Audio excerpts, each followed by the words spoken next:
presidente es Francisco Arroyo, es una incorporación, digamos, reciente al grupo. La verdad es que está creciendo muchísimo el grupo en estos últimos meses. Os animamos a que os asociéis con nosotros y allí tenéis los boletines de inscripción por si alguien quiere contactar con nosotros y demás, ¿de acuerdo? Bueno, pues Francisco es doctor en Ciencias Biológicas por la Universidad de Sevilla. Trabaja en el Instituto de Investigación y Formación Agraria y Pesquera, el IFAPA, está aquí cerquita, que es de la Consejería de Agricultura y Pesca.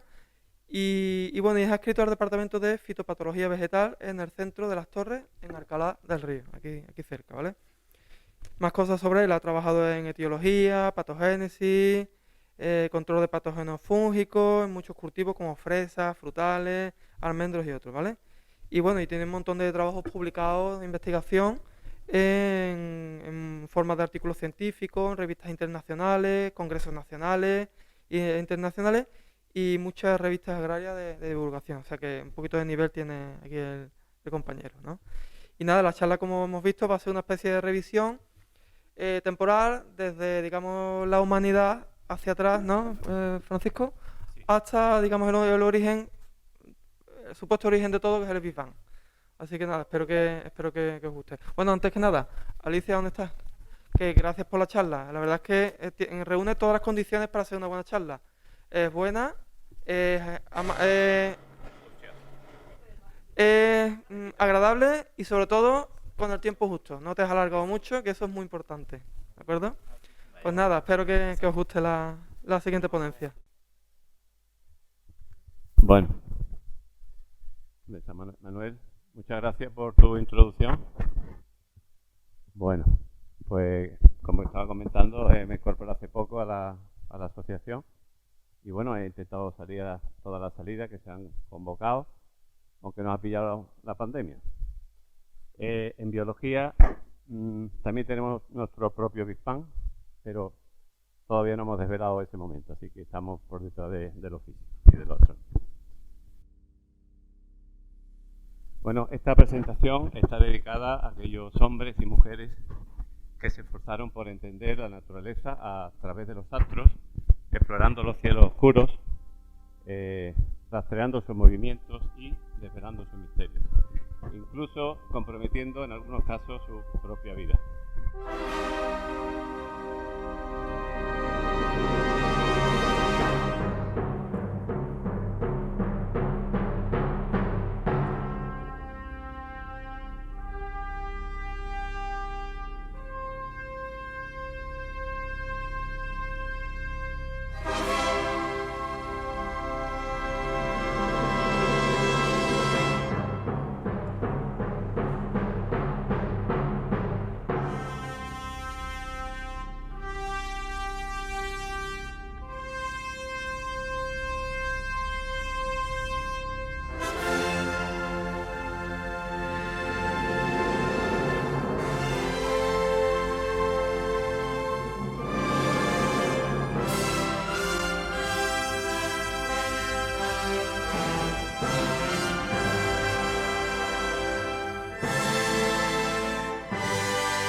Bueno, este es mi modesto homenaje a los aficionados y a los apasionados por la astronomía.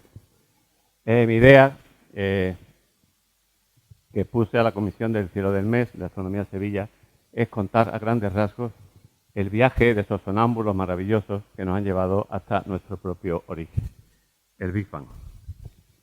El viaje consta de 9 episodios o etapa que seguiré en este guión y que comienza de manera difusa con el preludio de esta odisea.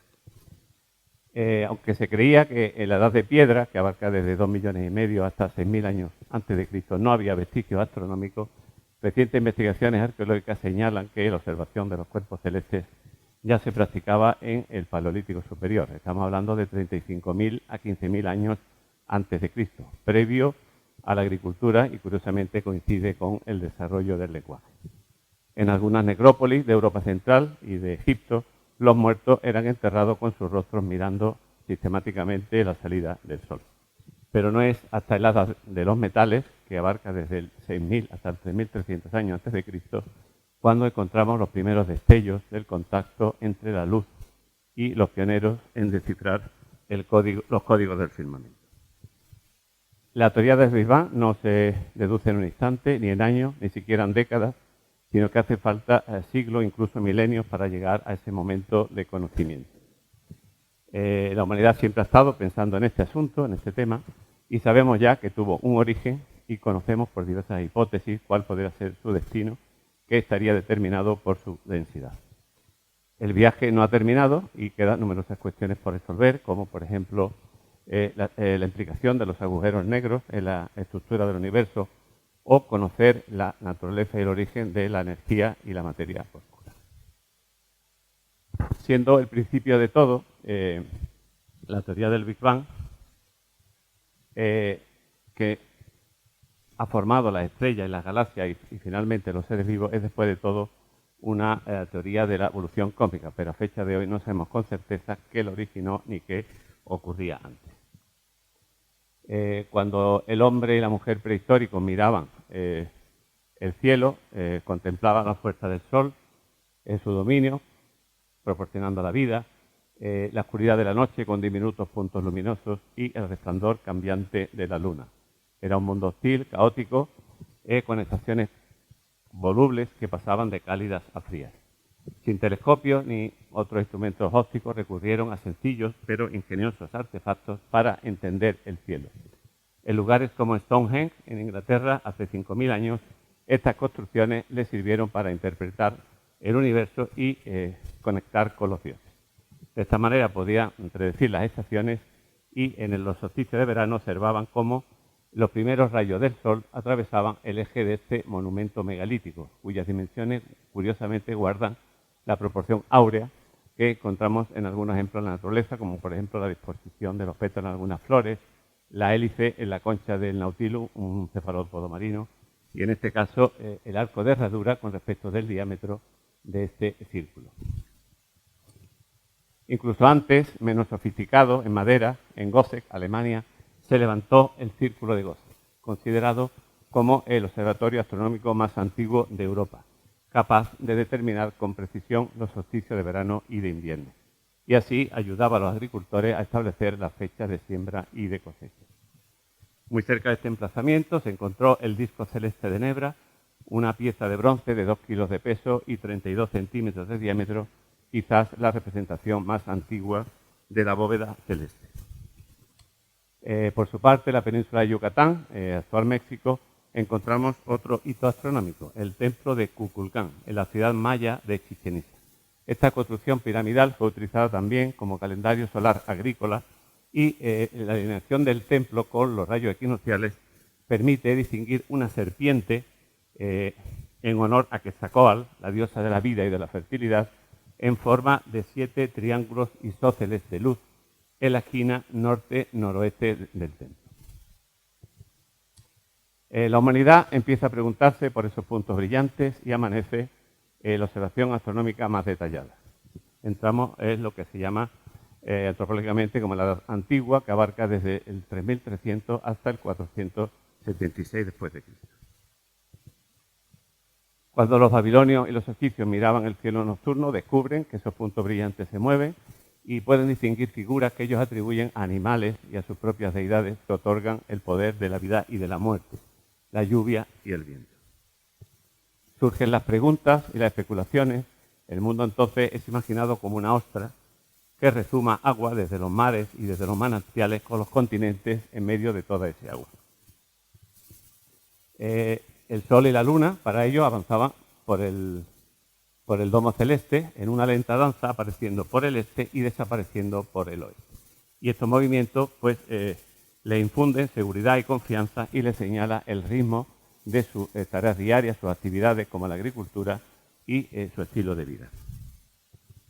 Los caldeos trazan ya mapas y tablas horarias de los desplazamientos de los astros por el cielo, diseñan calendarios para organizar la sociedad, creando así civilización, y con estas tablas escritas en caracteres cuneiformes nos brindan un catálogo de estrellas, planetas y un conjunto zodiacal de 12 constelaciones que fue utilizado más tarde por griegos y romanos. En una de estas tablas representan a Chamás, una deidad sentada bajo los símbolos del sol, la luna y una estrella. En otra tabla representa la eterna lucha entre el orden y el caos, donde Marduk, dios de la luz y del orden, vence a Tiamat, el caos primordial. Después de esta victoria, Marduk creó los cielos y la tierra. Sus observaciones fueron tan precisas que calcularon la duración del año con un margen de error solo 3 veces mayor que las observaciones de astrónomos del siglo XX. Y entre las figuras más relevantes del cielo distinguieron 5 planetas o estrellas errantes a las que llamaron Nebo, Istar, Nergal, Marduk y Ninah. El movimiento de estos 5 planetas estaba confinado a un sector y el movimiento de estos 5 planetas estaba confinado en una trayectoria con un ángulo de 23 grados respecto del ecuador. Este sendero es el zodíaco y el paso de un determinado planeta por una sección proporcionaba mensajes simbólicos del drama de la vida y de la muerte, conjugando así astronomía y astrología. Grecia toma el relevo, con la búsqueda prometeica emerge del mundo mitológico de los sueños el pensamiento racional y se inician las explicaciones naturales. Prometeo era un antiguo titán del mundo griego, hijo de Jápeto y de la Oceánide Asia, benefactor de la humanidad, que engañó a los dioses y robó el fuego de la forja de Festo en el Olimpo para entregárselo a los hombres mortales. Por ello lo castigó el mismísimo Zeus, que lo encadenó, aunque al final lo liberó Heracles. Para los griegos nos proporcionaron una información más detallada de nuestros astros más conocidos, del Sol y la Luna, y distinguieron 2 tipos de estrellas. Unas muy pequeñas, inmóviles entre sí, que se mueven juntas por el firmamento, y otras algo más grandes, que se movían al azar. De esta manera identificaron 5 planetas que ellos asignaron nombres de sus deidades y que conocemos también por su denominación romana. Mercurio o Hermes, Venus Afrodita, la diosa de la felicidad y de la belleza, Marte o Ares, el dios de la guerra, Júpiter o Zeus, el padre de los dioses, y Saturno o Cronos, el dios de la agricultura. Para los primeros griegos, los griegos intuyeron que la Tierra era curva y como buenos matemáticos, observando las sombras, calcularon su tamaño con un margen de error el 10% menor que su tamaño real. Calcularon también la distancia de la Tierra al Sol y de la Tierra a la Luna, que se lo debemos a Hiparco de Nicea, y otro de estos sabios griegos fue Erastótenes de Cirene, quien calculó la circunferencia de la Tierra y la inclinación de su eje de rotación. Asimismo, concibió la idea de intercalar cada 4 años un día adicional para generar los años bisiestos y trazó el primer mapa del mundo conocido, incorporando meridianos y paralelos. Para los primeros griegos, el mundo es todavía un disco flotante, con los continentes en medio de toda ese agua, pero las ideas ya van brotando incesantemente, aunque faltaba un poco de armonía en medio de tanto ruido, en medio de tanto sonido individual. Fue Pitágoras de Samos el primero en ajustar dicha melodía, y nunca mejor dicho, ya que descubrió que una nota musical depende de la longitud de la cuerda y que el intervalo de la escala obedece a relaciones numéricas. Pitágoras fue el que introdujo la cuantificación de la experiencia y que se extendió a todos los ámbitos, incluido la astronomía. El disco flotante de los griegos jónicos se convierte ya en esfera. La Tierra está en el centro y todos los planetas y el Sol giran a su alrededor. Para los pitagóricos, fueron los pitagóricos los primeros en darse cuenta de que las matemáticas guardaban el secreto del universo. Uno de estos discípulos pitagóricos fue Heráclides de Póntico, quien relacionó la rotación de la Tierra con la revolución diaria de los cielos y propuso un novedoso modelo geocéntrico. La Tierra también está en el centro del universo, el Sol y los planetas giran a su alrededor, excepto Mercurio y Venus, que giran alrededor del Sol. Para Aristóteles, discípulo de Platón, los astros están situados en esferas concéntricas, transparentes, a modo de una cebolla. y a distancias crecientes, con la Tierra, por supuesto, en medio de ese universo cebolla. Después de Saturno estarían las estrellas y después de las estrellas estaría Dios. Distingue una región sublunar imperfecta, compuesta por tierra, agua, aire y fuego, y otra, a continuación, perfecta, formada por éter. Después de Platón y Aristóteles, la ciencia y la filosofía griega sufren un declive. No obstante, encontramos todavía valiosísimas aportaciones como la de Aristarco de Samos, el Copérnico griego. Aunque se perdieron sus escritos, sabemos por Plutarco y por Arquímedes, que por cierto lo ridiculizaron, propuso un modelo heliocéntrico. El Sol es el centro del universo y todos los planetas, incluido la Tierra, giran a su alrededor en círculos oblicuos mientras giran alrededor de su propio eje. En su modelo, las estrellas son inmóviles. La ciencia griega entra ya en una fase de escrito, sufre un colapso, se produce una ruptura, un divorcio de la realidad, después de este periodo. No obstante, encontramos todavía, ya en el mundo romano, valiosas aportaciones como la de Cicerón, que sostiene que el Sol es el príncipe de las estrellas y ordenador del universo, o Plutarco, que he comentado anteriormente, quien concibe el universo como infinito y por tanto la Tierra no es el centro de nada, sino que vaga, incierta y desgraciadamente. En el siglo II, después de Cristo, el universo es concebido como una noria, de acuerdo con el diseño del nuevo maestro de las artes y de la ciencia, Ptolomeo de Alejandría. Astrónomo, astrólogo, químico, geógrafo y matemático, su obra cumbre es el Almagesto, un tratado astronómico que contiene un catálogo de estrellas, planetas y una serie de criterios para predecir los eclipses. En su sistema, el Sol es el centro del universo, la Tierra es el centro del universo, es inmóvil y todo gira a su alrededor. El modelo de Ptolomeo mejora el modelo de Aristóteles, detallando la senda de los planetas. Ptolomeo necesitaba ajustar las trayectorias de los planetas con los tiempos, por eso ideó este modelo en forma de noria, donde los planetas avanzan hasta un punto estacionario, donde retroceden ligeramente para avanzar hasta el siguiente punto estacionario y así sucesivamente. La órbita o círculo alrededor del punto estacionario se llama epiciclo y este describe un círculo mayor que es el deferente, que es el que gira alrededor de la Tierra. Este modelo realmente ya había sido descrito por los griegos. La novedad de Ptolomeo es introducir un dispositivo que se llama ecuante. El deferente no gira alrededor de la Tierra, que no está en el centro, sino un punto excéntrico que es el ecuante. De esta manera consigue medio ajustar las trayectorias con los tiempos y de hecho su modelo predice razonablemente el movimiento de los planetas, sobre todo en longitud, pero no en latitud, que era su debilidad. Tampoco explica el movimiento de los planetas en la eclíptica, suponiendo que la Tierra estuviese en el centro del universo. Este modelo fue muy aplaudido por la Iglesia y se mantuvo durante casi 1500 años,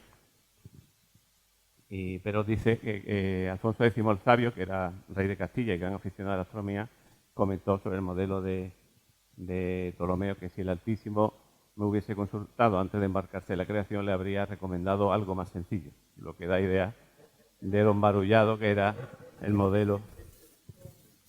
Después de esto, la astronomía se estanca durante el siglo, como todas las ciencias. Tras la caída de Roma, una tiniebla intelectual cubrió toda Europa. El interés por la naturaleza y cualquier inclinación por la ciencia es abandonado irremisiblemente. Se pierde la sabiduría generada por los griegos y los romanos.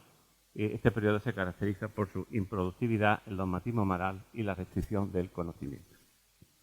No obstante, algunos focos de luz persisten en medio de tanta oscuridad, curiosamente dentro de la Iglesia. En Inglaterra, el monje benedictino Beda nos deja textos científicos y teológicos con cierta racionalidad, como su trabajo sobre el cálculo de la edad de la Tierra, la práctica de dividir la era cristiana en antes de Cristo y después de Cristo, insiste en la redondez de la Tierra y describió el efecto de la Luna sobre las mareas.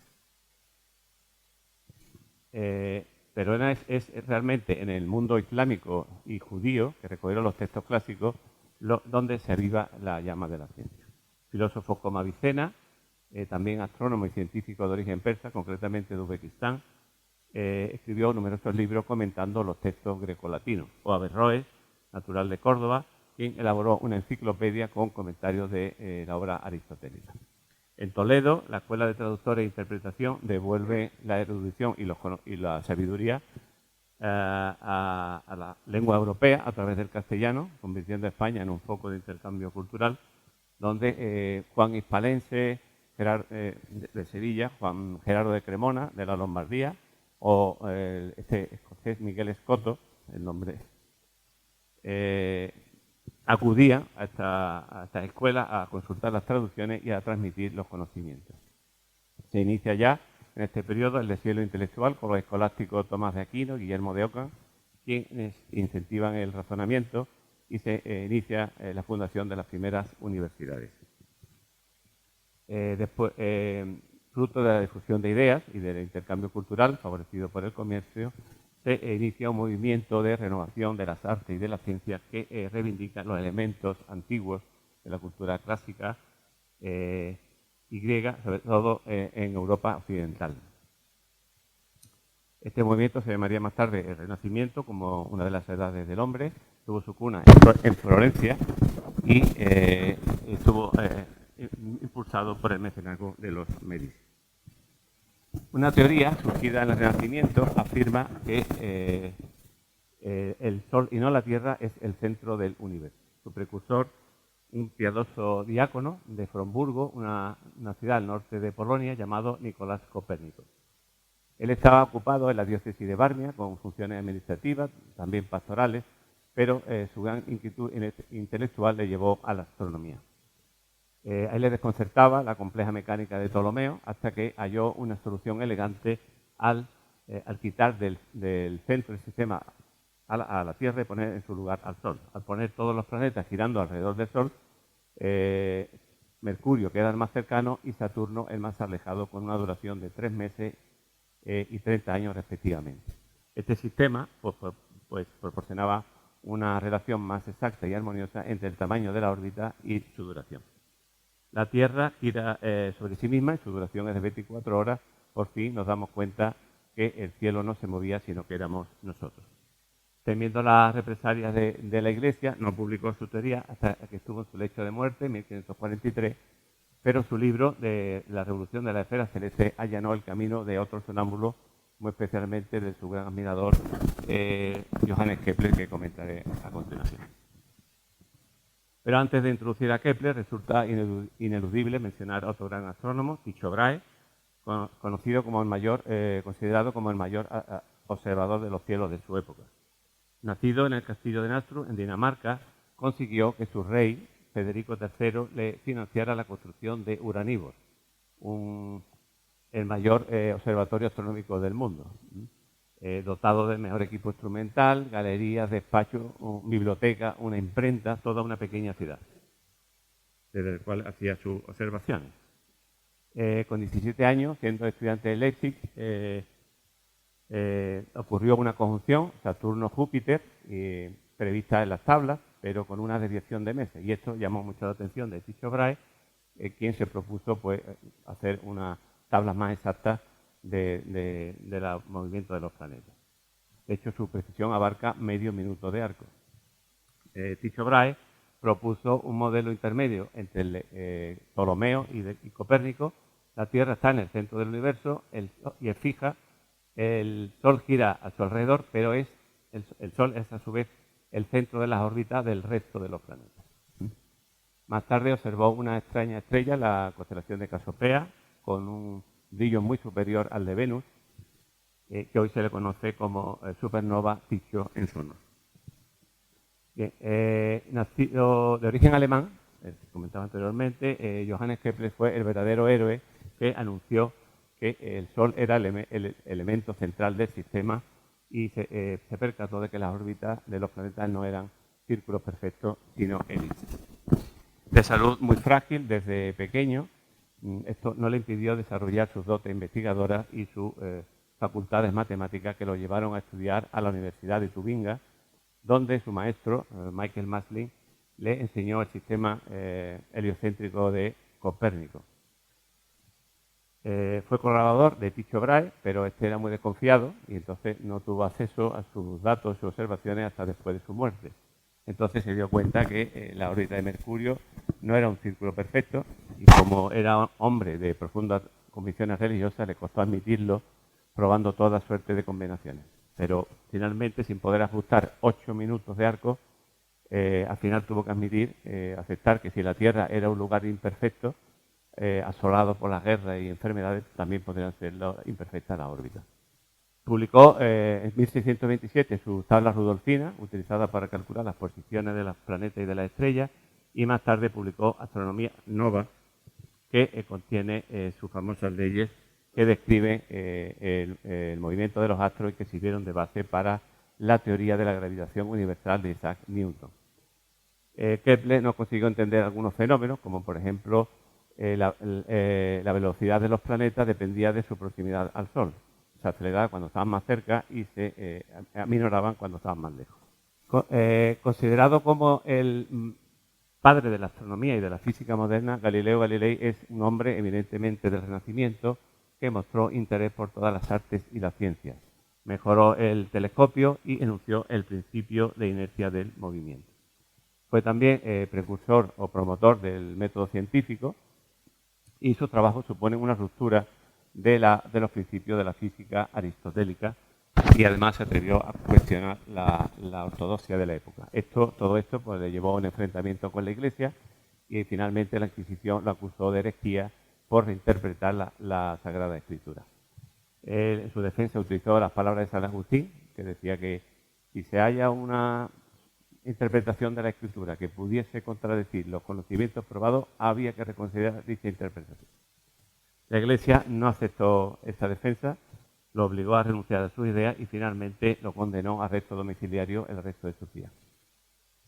Pese a ello, Galileo se mantuvo fiel a sus creencias científicas y poco antes de morir dio pistas del enigma de Kepler acerca de la influencia del Sol sobre el movimiento de los planetas. También entre sus pruebas científicas que presentó en su juicio se refieren a sus observaciones de Venus y de su tamaño. Él decía que si Venus gira alrededor del Sol, tendría un tamaño menor cuando está en fase llena y un tamaño mayor cuando está en fase nueva. Esto es lo que ocurre y refuta el complejo modelo de Ptolomeo. También presentó otro argumento que era el de las mareas, que aunque estaba equivocado, él explicó que debido al movimiento de traslación de la Tierra alrededor del Sol, pues los puntos de la superficie de la Tierra estarían sometidos a una aceleración y una desaceleración cada 12 horas. Lo que pasa es que la intensidad gravitatoria del Sol no es suficiente para causar este efecto, y como sabemos es la Luna debido a su proximidad. Y esto se debió a que Galileo manejó dos parámetros erróneamente, la velocidad de la Tierra y la distancia al Sol. Algo parecido le ocurrirá a Hubble, que se equivocó en unos cálculos, como comentaré más adelante, que le restó apoyo a la teoría del Big Bang. Bien, hizo falta otro genio para avanzar en este campo y desarrollar la teoría de la gravitación universal. Nacido el mismo año de la muerte de Galileo, Isaac Newton consiguió explicar el mecanismo por el que se mueven los planetas y los astros. Y no solamente cómo se movían los astros, sino cómo se movía todo, incluido la manzana, utilizando para ello las matemáticas. En su obra, Filosofía Natural y Principia Matemática, estableció las bases de la mecánica clásica y describió también la naturaleza de la luz en su obra Óptica, cuyo espectro, cuando atraviesa un prisma, es inherente a las propiedades de la luz y no del prisma. Diseñó el telescopio reflector y desarrolló el cálculo infinitesimal junto a Leibniz y que utilizó en sus cálculos del movimiento. Para Newton, el movimiento de los planetas no trazan tampoco exacta ni giran siquiera en la misma órbita. Y también, como era un hombre profundamente religioso, consideró que había un reajuste de las órbitas que estaría planificado por el poder divino. Newton, a pesar de descubrir la gravedad como fuerza generadora del movimiento, no consiguió entender cómo funciona. Impulsado ya por el método científico y la estela del Renacimiento, los descubrimientos en astronomía son ya continuos. Voy a mencionar los más destacados en este episodio sexto, que no tiene la dimensión de estos sonámbulos que quería yo poner en esta presentación, pero bueno, ellos hacen su pequeña aportación que también pues ayuda, pues, como todos sabéis, a avanzar en la ciencia. Johann Bayer fue un astrónomo y abogado alemán, redactó Uranometría, el primer atlas celeste, y trazó nuevas constelaciones.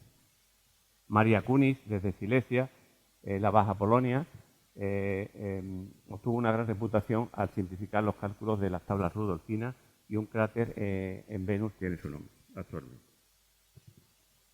Giovanni Cassini, un astrónomo y geógrafo italiano, luego nacionalizado francés, descubrió 4 satélites en Saturno: Tetis, Dione, Rhea y Jápeto. Y además descubrió una división en su anillo en su parte más externa, al detectar un vacío, un hueco de casi 5.000 kilómetros, y que hoy se le conoce como división de Cassini. En la actualidad se han identificado 9 anillos, 5 divisiones y 82 satélites en Saturno, entre gigantes, medianos, pastores, troyanos, orbitales, etc. Destacar las ilustraciones de Clara Aymar. Sus más de 350 dibujos sirvieron de base para un mapa lunar y de sus eclipses, también de las fases de Júpiter y de Saturno.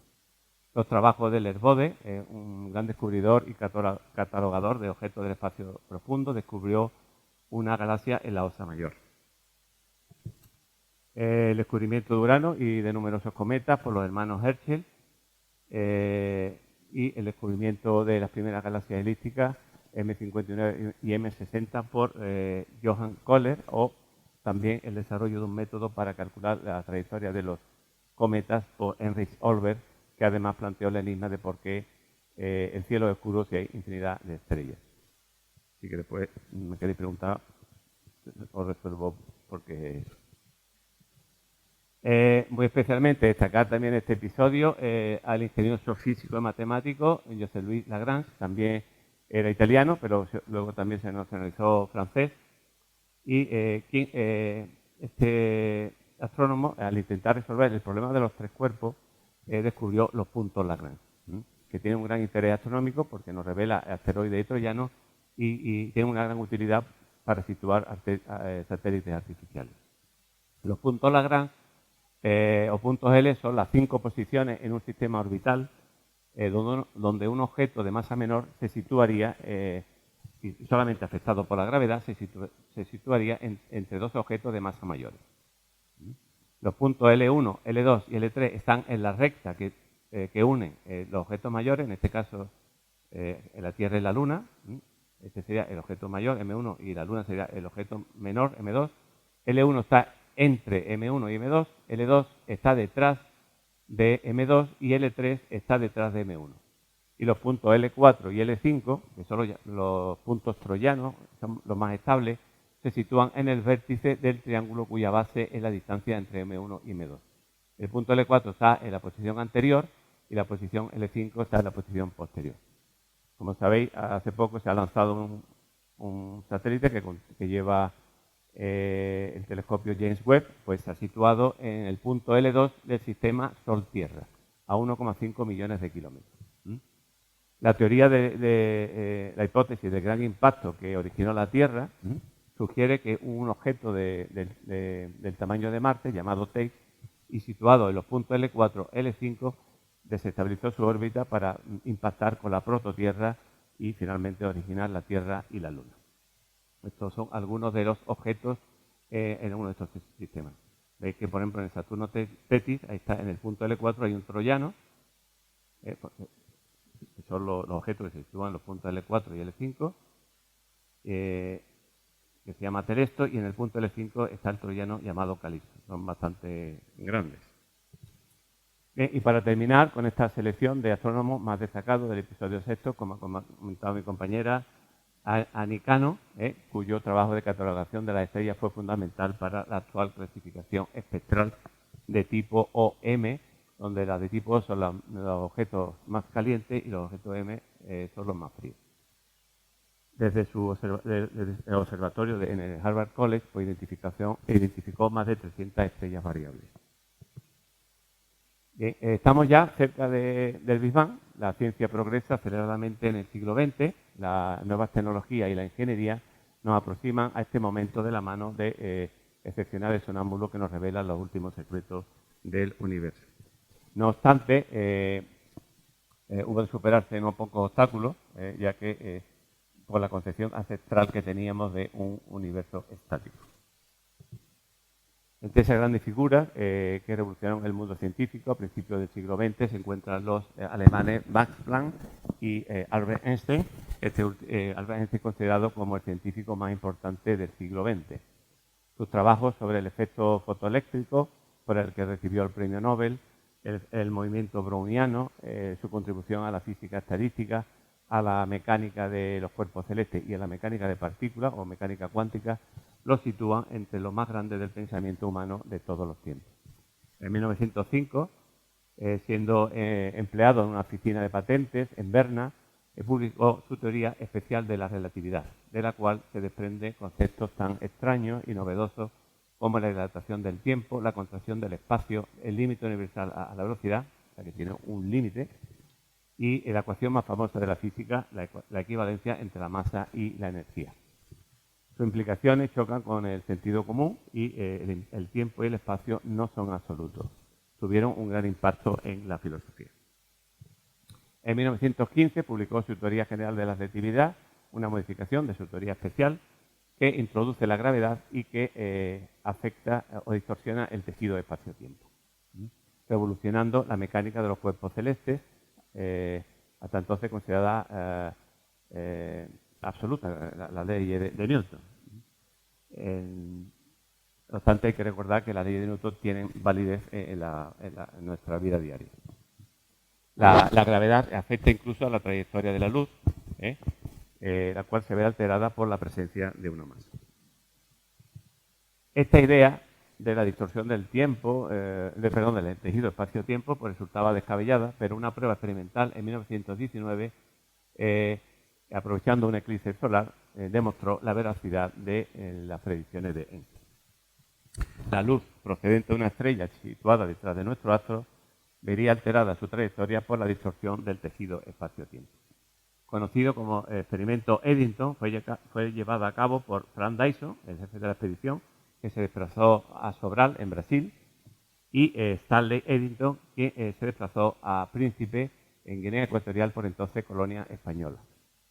Bueno, pues en esa banda roja es donde se vio el eclipse de manera completa, y en la franja gris, que no llega a España, tampoco se vio de manera parcialmente, ¿no?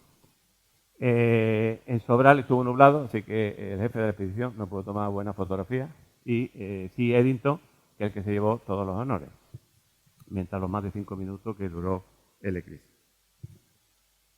La diferencia de la posición de la estrella observada durante el eclipse, posición aparente respecto de su posición real, demostraría la predicción de Einstein. Y efectivamente se encontró una desviación de la posición de 1,75 segundos de arco, lo que equivale a 4,86 por 10 elevado a menos 4 grados. Esto, el doble de la prevista por las leyes de Newton. Y estos resultados convirtieron a Einstein en una celebridad y todo el mundo estaba entusiasmado con Einstein, ¿no? La gravedad no atrae a los fotones, que no tienen masa, sino que la distorsión o la deformación en el tejido espacio-tiempo provocado por la masa altera su trayectoria. Bien, pues a pesar de todos estos avances científicos y tecnológicos, no consiguieron liberarnos del paradigma de un universo estático y la idea de un universo infinito persistió en los planteamientos de Einstein y en el ambiente académico de la época. En ese momento el universo era toda nuestra galaxia. O sea, el universo que teníamos, la concepción que teníamos de nuestro universo era nuestra galaxia, no había nada más. Einstein se obstinaba en un universo infinito, eterno, inmóvil, donde no había cambio, ni contracción, ni expansión, sin comienzo, pero la realidad le contradecía. Sus propias ecuaciones de la teoría general de la relatividad refutaban un universo estático. Efectivamente, si el universo es estático, al introducir una masa, finalmente hay un colapso. Algunos científicos se dieron cuenta de esta circunstancia, entre ellos el físico matemático ruso Alexander Friedman, quien formuló 3 posibles escenarios surgidos a partir de la teoría general de la relatividad. El universo está curvado como una silla de montar a caballo, se expande por siempre, es infinito. El universo no está curvado, posee la velocidad crítica de expansión y por tanto es infinito. O bien el universo es curvado sobre sí mismo, se expande y luego se colapsa. Es finito en extensión. Estas conclusiones no convencieron a y Friedman pues, se murió el pobre antes de que otros físicos tomaran su relevo.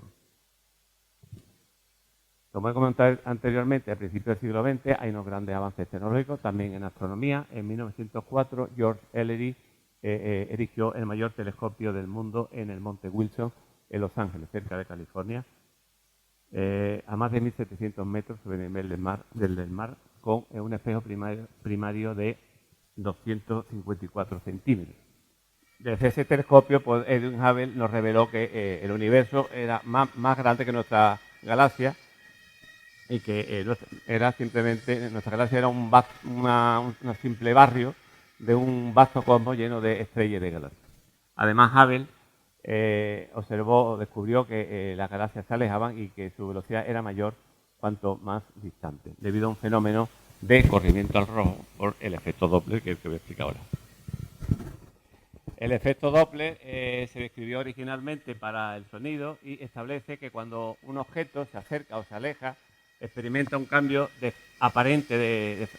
cambio de frecuencia aparente de la onda por el movimiento relativo de la fuente del emisor respecto del observador. Efectivamente, cuando se acerca hacia nosotros, las ondas se amontonan, la frecuencia es mayor, el sonido es como más agudo, y cuando se aleja, pues las ondas están más distanciadas y por tanto la frecuencia es menor. El sonido como es más grave, y esto lo podemos comprobar cuando escuchamos la sirena de una ambulancia.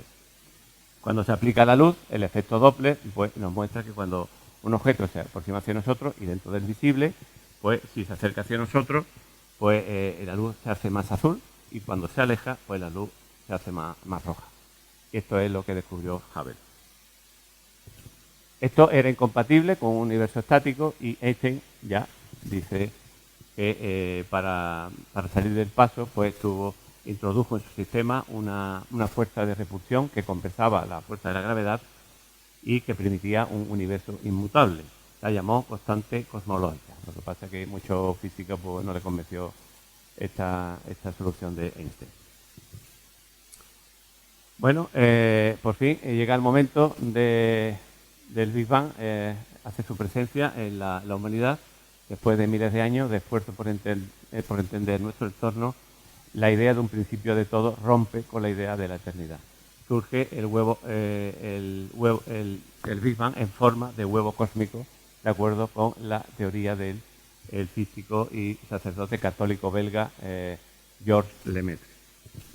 Lemaitre era profesor en la Universidad de Lovaina y había estudiado muy bien las ecuaciones de la teoría general de la relatividad de Einstein. Y se dio cuenta de que el universo no podía ser estático, sino que se expandía.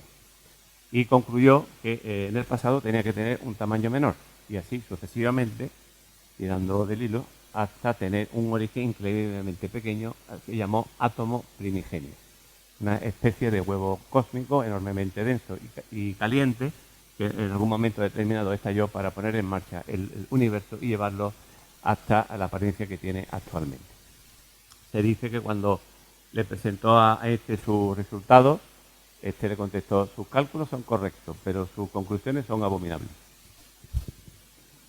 Pero esta abominación se vio reforzada, como he comentado anteriormente, por las observaciones de Hubble, que ya estaba ya demostrado que las galaxias se alejaban y que la velocidad era mayor cuanto más distante. Incluso Besto Schleifer había calculado la velocidad de alejamiento de la estrella.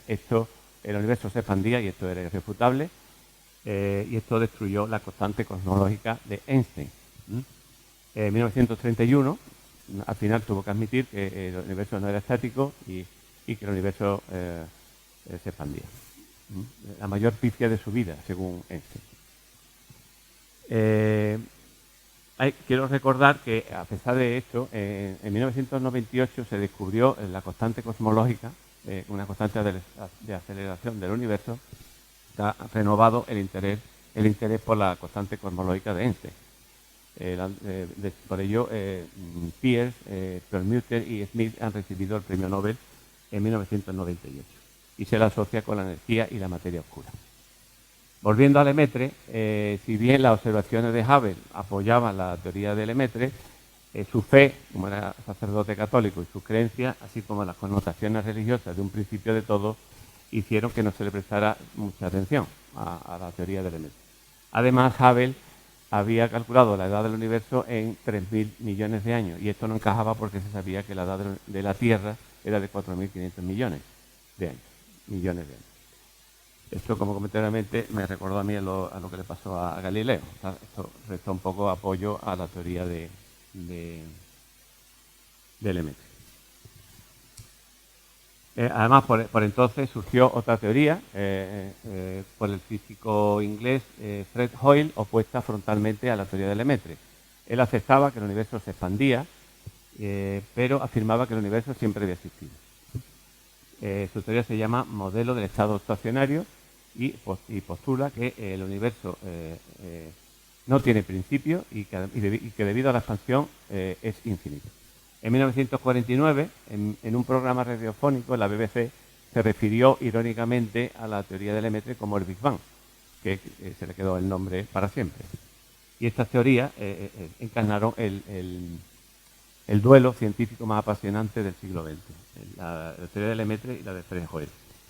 La comunidad científica estaba dividida, unos apoyaban a Lemaitre, otros a Fred Hoyle, aunque pronto algunas voces saltaron indicando que si el universo se expandía tendría que ser diluido y poco denso. Es más, si fuera tan antiguo tendría que ser muy, muy, muy poco denso. Pero Fred Hoyle sustanó esta pega asumiendo que en algún lugar del universo se estaría creando materia constantemente, aunque esto tampoco convenció a los físicos y sufrió el azote y la burla de sus colegas, muy especialmente el de George Gamow, un físico ruso que luego se nacionalizó americano. Gamow, al igual que Gamow, como comentado anteriormente, físico ruso, y Lemaitre sostenían que el hidrógeno y el helio eran los elementos más abundantes del universo y se habrían creado o generado en los primeros instantes abrasadores del Big Bang, después del Big Bang, a más de 100.000 millones de grados Kelvin. Gamow y sus colaboradores, Hermann y Alpert, estimaron que la abundancia de hidrógeno respecto del helio era de 10:1, y esto encajaba con las observaciones, y ajustaron el pronóstico de Lemaitre acerca de la radiación remanente después del Big Bang, y estimaron que la temperatura de ese eco sería de unos 5 grados. Esto habría sido una prueba contundente de la teoría de Lemaitre, pero en ese momento no había una tecnología adecuada para medir con precisión ese calor residual. Además, a Lemaitre se le unían otros problemas, a la teoría de Lemaitre, y es que no explicaba muy bien el origen de otros elementos, aparte del hidrógeno y del helio, y el modelo del estado estacionario de Hoyle sí lo hacía. A principios de los años 60 se corrigió el cálculo de la edad del universo y se elevó a 13.500 millones de años, con lo cual solventó un poco las pegas de la teoría de Lemaitre y parece que llegamos a una situación de tablas entre Lemaitre y Hoyle, pero por poco. Ya a mediados del año 60, investigadores de la Universidad de Princeton, Robert Dicke y David Wilkinson, que estaban muy interesados en los trabajos de Lemaitre y de Gamow, se propusieron captar esa radiación remanente. Apareció esa prueba definitiva y contundente que apoyaba la teoría del Big Bang y condenó a la teoría del modelo de estacionario a la papelera de la historia. Estos investigadores estaban intentando captar esa radiación remanente, pero le faltaba todavía un poquito de sensibilidad, y como ocurre en ciencia, pues se le adelantaron otros investigadores.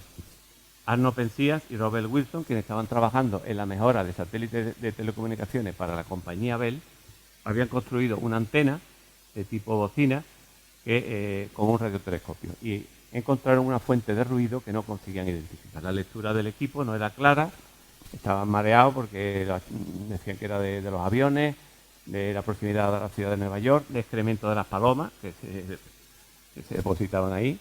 Lo limpiaron y nada, el ruido, había un ruido de fondo estático, similar al de un televisor, como cuando no está sintonizado. De hecho, eso es por la reacción remanente. Y que no sabían por dónde tirar. Finalmente se pusieron en contacto con Dickey y sus colegas, y que dice que después de llamarlo, Dickey le dio a sus colegas: chicos, no lo han robado.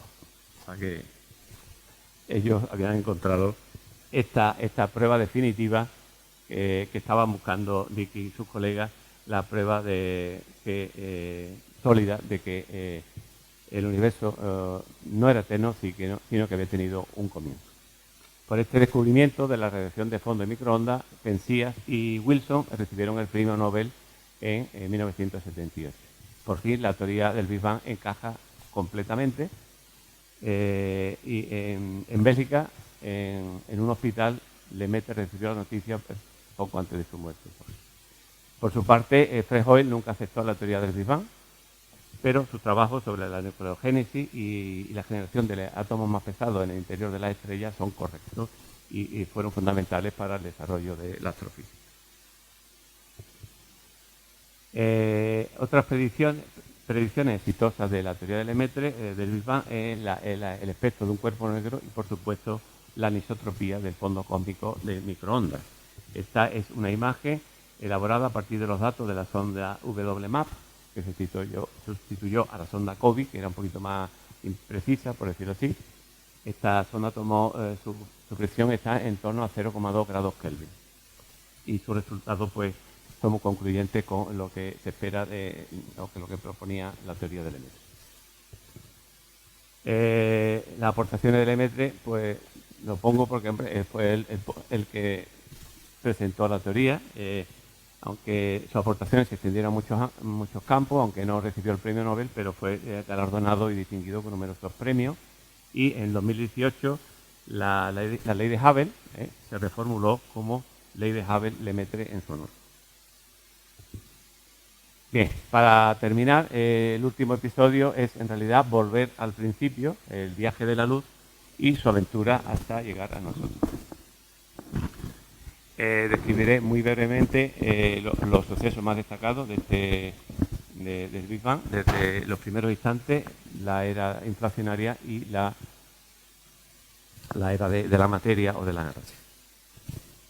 Hasta 10 elevado a menos 43 segundos es llamada era Planck o tiempo Planck, que es el intervalo de tiempo más pequeño que puede ser medido y equivale al tiempo que tardaría un fotón en recorrer una distancia igual a la longitud de Planck, que es 1,61 por 10 elevado a menos 35 metros.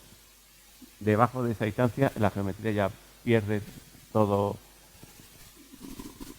se pierde la geometría. De hecho, la física de estos instantes es altamente especulativa y el espacio abarcaría 10 elevado a menos 33 centímetros y su temperatura alcanzaría 10 elevado a 32 grados Kelvin.